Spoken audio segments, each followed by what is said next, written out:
Okay, so I just wanted to show you my tray setup. So first off, I have this cute little handy dandy fan so that when the glue goes on, I can hit it with this and it dries it faster. So that works out pretty darn slick. But I can't seem to find the charger for it. So yeah, I'm gonna use it sparingly today until I can find the charger. As you can see, there is some Eyelashes glue to it. That adds to it, I think. Then I always rip some tape, have it on the sides to hold the upper eyelid up so that you can get to the lashes easier. I have not really used these yet, but I have them out because it's a new client and I don't know for sure exactly what she's gonna want, but it can kind of give me an idea of what she's thinking. And this tells you what number lash to use. So as you can see, these are lashes. They are numbered. 8 is the shortest, 15 is the longest. Then, so that I have there, these are your tools that you use for the lashes, for doing them. So this is the one you use, you hold this one in your left hand, or your non-dominant hand, and this is to separate the eyelashes.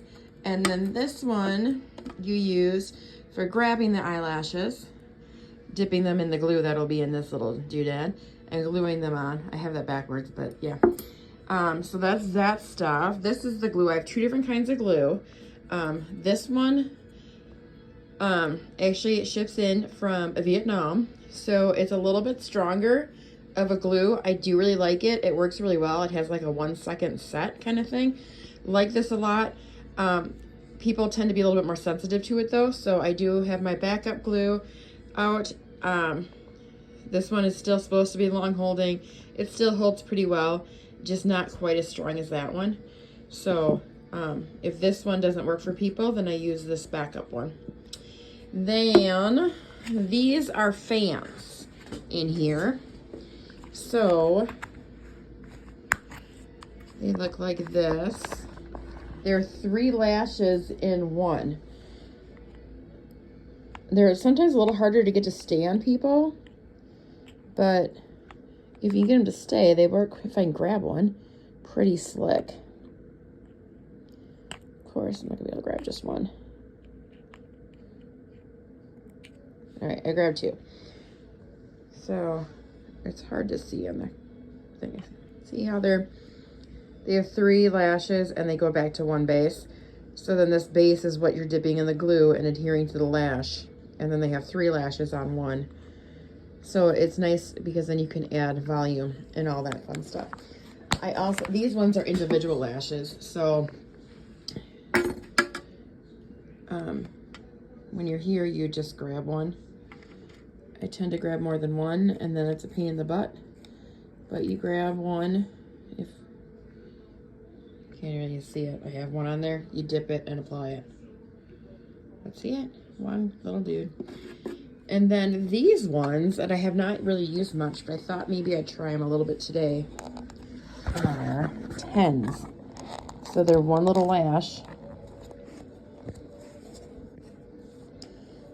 with 10. Instead of being 3 lashes coming back, they're 10.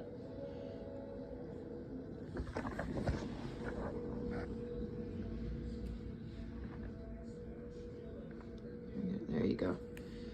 So they add a lot of volume. I have kind of limited to these ones, but I have 2 different sizes. This one I think is the 12 length, and then I also have 8s. So that's those.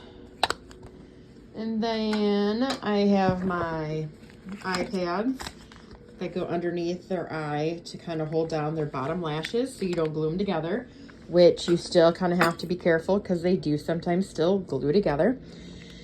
And then we have our lash shampoo, which is what people can use after they have their lashes.